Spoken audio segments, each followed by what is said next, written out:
9వ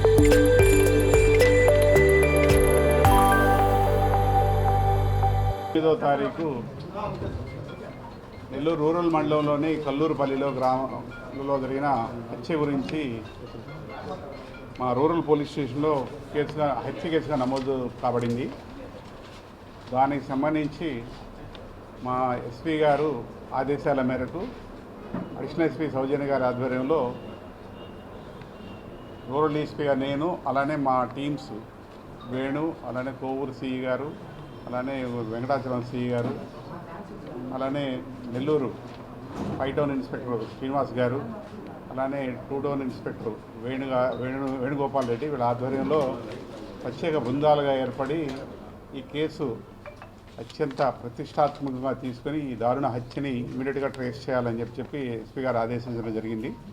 ఈ బృందాలన్నీ ఇన్పుట్ తీసుకున్న తర్వాత ఈరోజు మెటీరియలైజ్ అయింది. దానికి సంబంధించి మా Venu inspector, Nellore rural inspector Venu ఈరోజు 7 ముద్దాయిల్ని, ఈ హత్యలో పాల్గొన్న 7 ముద్దాయిల్ని అదుపులో తీసుకున్నారు ఇక్కడ ఆమంచెర్ల దగ్గర ఈరోజు మధ్యాహ్నం 1:45కి. తర్వాత వారి కన్ఫెషన్ బేస్ చేసుకుని వారి దగ్గర ఉన్న ఆ మారణాయుధాలు 6 హత్యకు సంబంధించి వాడిన 7 మారణాయుధాలని నేరస్థలంలో 2, అలానే వారి పొజిషన్లో ఉన్న 5 స్వాధీనపరుచుకున్నారు. ఈ హత్యకి ప్రధాన కారణం చనిపోయిన పెంచలయ్య ఆర్డిటి కాలనీలో నివాసి. గతంలో బోడిగాడ్ తోటలో ఉన్న కొంతమందిని ఆర్డిటి కాలనీకి షిఫ్ట్ చేయడం జరిగింది గవర్నమెంట్. వాళ్ళకి కాలనీలో ఇల్లు ఇచ్చి ఏర్పాటు చేయడం జరిగింది. దానిలో భాగంగా కొంతమంది ఆ బోడిగాడ్ తోటలో నేర ప్రవృత్తి కలిగిన వ్యక్తులు కూడా అక్కడికి మైగ్రేట్ అవుతాం జరిగింది.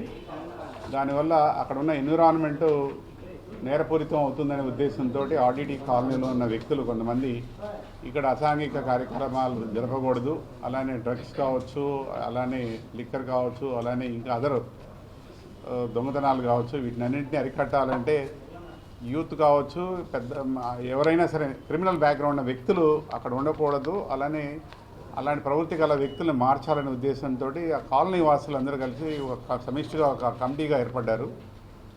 దీనికి సంబంధించి వాళ్ళందరూ మంచి ఎఫర్ట్ పెడుతూ ఉంటే మా వంతు సహకారంగా పోలీస్ డిపార్ట్మెంట్ తరఫున మా ఇన్స్పెక్టర్ వేణు కూడా అటెండ్ అయ్యారు 3 months బ్యాక్. వాళ్ళందరికీ కూడా భరోసా ఇవ్వడం జరిగింది.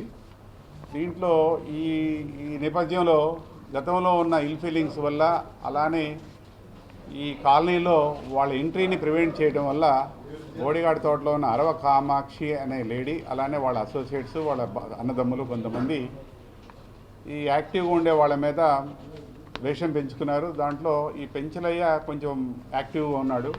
ఆ యాక్టివ్గా ఉన్న పెంచలయ్య మీద కక్ష పూని ఆయన గురించి దారి కాసి ఆయన మీద ఆ రోజు వాళ్ళ స్కూల్ నుంచి బాబుని తీసుకొని వస్తున్నాడు 3 గంటలప్పుడు, 3:30 ఆ ప్రాంతంలో.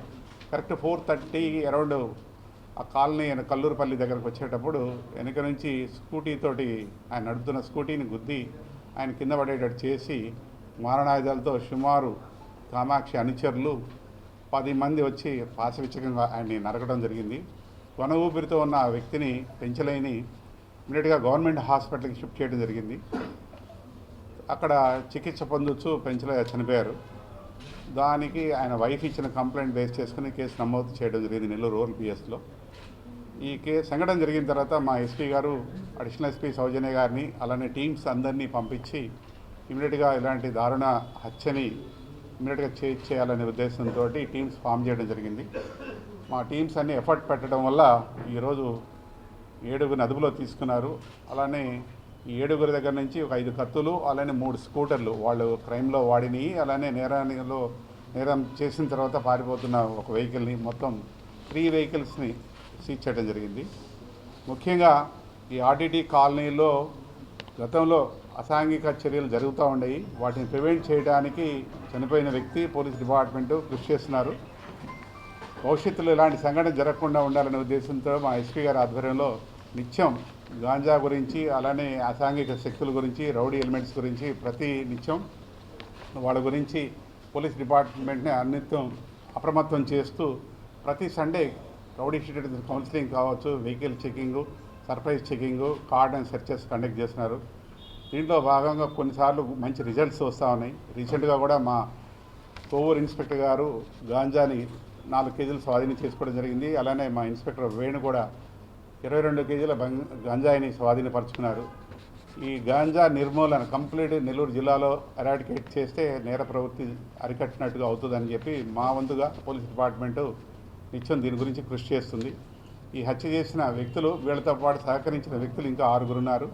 దీంట్లో కామాక్షి మెయిన్ లీడరు రాత్రి నెల్లూరు 2 టౌన్ పోలీస్ స్టేషన్లో అరెస్ట్ కాబడింది. ఆవిడ దగ్గర నుంచి ఆవిడ మెయిన్ లీడరు, ఆవిడని కూడా పీటీ వారెంట్ ద్వారా మేము ఈ కేసులో కస్టడీకి తీసుకుంటాము. అలానే జేమ్స్, మా ఇన్స్పెక్టర్ వేణు 2 డేస్ బ్యాక్ ఆ ముద్దాయి గురించి స్పెషల్ టీమ్స్ ద్వారా కోవూరులో కాటన్ సెర్చ్ చేస్తుంటే షుగర్ ఫ్యాక్టరీలో హెడ్ కానిస్టేబుల్ ఆదినారాయణ మీద కత్తితో దాడి చేయడం జరిగింది. ఆయన స్వల్పంగా గాయపడి వెంబడే వేణు పక్కనే ఉండటం వల్ల ఫైర్ ఓపెన్ చేయడం వల్ల అపాయం నుంచి ఆయన కాపాడారు.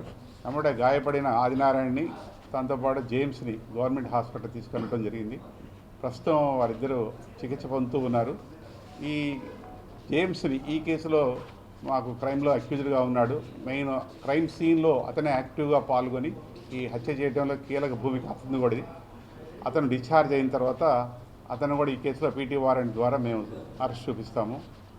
తద్వారా మా ఎస్పీ గారు ఈ మెసేజ్ ద్వారా ఏం చెప్తున్నారంటే అందరికీ పత్రికా ముఖంగా ఎవరైనా సరే ఎక్కడైనా సరే నెల్లూరు జిల్లాలో కావచ్చు, నెల్లూరు టౌన్ రూరల్ సబ్ డివిజన్లో కావచ్చు, ఎక్కడైనా కావచ్చు, అసాంఘిక శక్తుల గురించి, నేర ప్రవృత్తి గల వ్యక్తుల గురించి, రౌడీ ఎలిమెంట్స్ గురించి, ఎవరైనా గాంజా కావచ్చు, డ్రగ్ పెడ్లర్స్ కావచ్చు, ఏదైనా విషయం మీ దృష్టికి వస్తే మేము వారి పేర్లు గోప్యంగా ఉంచుతాం, ప్రత్యేక రివార్డులు కూడా ఇస్తాం. మన నెల్లూరు జిల్లాని డ్రగ్ ఫ్రీ డిస్టిక్గా చేయడానికి పోలీస్ డిపార్ట్మెంట్ తరఫున అందరూ పోలీస్ డిపార్ట్మెంట్కి సహకరించాలని చెప్పి కోరుకుంటున్నాను. వీళ్ళందరినీ ఈరోజు అరెస్ట్ చూపించాము. రేపు పొద్దున ఉదయాన్నే రిమాండ్ ద్వారా కోర్టులో హాజరు పెడతాం. Thank you. ఇప్పుడు ఈరోజు 7 అరెస్ట్ చూపించాము. మొత్తం 14 మంది అండి. ఎఫ్ఐఆర్ ప్రకారంగా 14 మంది, ఇంక్లూడింగ్ కామాక్షి. 9 మంది ఉంటారు. అంటే వాళ్ళిద్దరిని కూడా కస్టడీకి తీసుకోవాలి, మన కేసులో కస్టడీకి తీసుకోవాలి.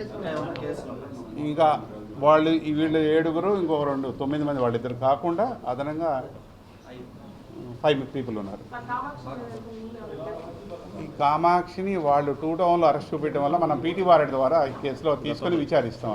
గతంలో నేర ప్రవృత్తి ఉంది, ఆవిడ కూడా వివిధ కేసుల్లో ముద్దాయిగా ఉన్నారు. ఇలానే జేమ్స్ కూడా ఎన్డీపీఎస్ కేసులు 3 ఉన్నాయి ఆయన పైన, అవి పెండింగ్ ఫైల్లో ఉన్నాయి. ఆ వివరాలు కూడా ఇస్తాం, మీ అందరికీ ఇస్తాం. ఎవరెవరి మీద ఎన్నెన్ని కేసులు ఉన్నాయని కూడా వివరిస్తాం. అది చెప్పాను. ఆ కోణంలో విచారిస్తాము. రాజకీయంగా చూడలేదు, మేము ఈ crime point of వ్యూలోనే విచారించాము.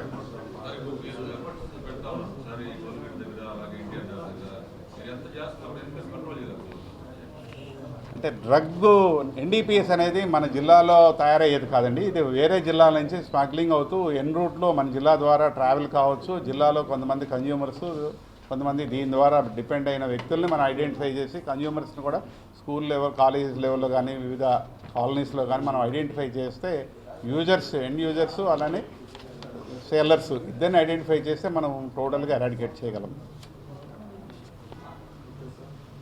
Anything? Thank you అండి. చరిత్ర సృష్టించినోడు ఇప్పుడు ఆ చరిత్రని తిరగరాయబోతున్నాడు. అబద్ధాల గోడల్ని బద్దలు కొట్టి నిజాలను రాగా మీ ముందుంచబోతున్నాడు. నిజమైన వార్తల కోసం వెంటనే డౌన్లోడ్ చేసుకోండి రా యాప్ని.